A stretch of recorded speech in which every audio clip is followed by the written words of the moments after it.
कविता गवंडी आहे. ऍक्सिडेंट झालेला माझा भाऊ आहे लहान ना. वडील पण नाही, 4 महिन्यापूर्वी गेले. तर माझा भाऊच हा आमचा सगळा सर्वोपरी होता. पहाटे 5 वाजता, रात्री 11 वाजता, 11:30 वाजता मी त्याला बोलले होते. मग 5 वाजता दुधाळ हवालदारचा कॉल आला की असं गाडी तुमच्या नंबरवर आहे, ती गाडीचा ऍक्सिडेंट झाले, तुम्ही या म्हणून. तिथे गेला असं माझा भाऊ मोठा गेला. तिकडे गेल्यानंतर डेथ बॉडी एकावर एक पडला असं म्हणते.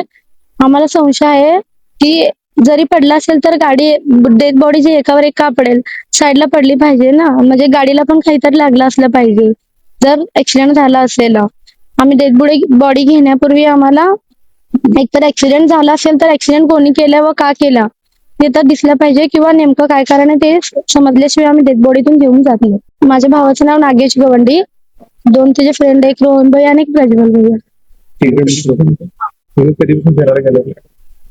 7-7:30 वाजेपर्यंत तर भाऊ माझ्यासोबतच होता.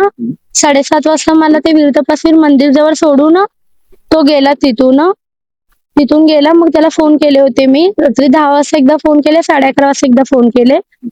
मी फ्रेंडकडे चाललो शेळगीला, तिथून येतो म्हणून सांगितलं होतं मला.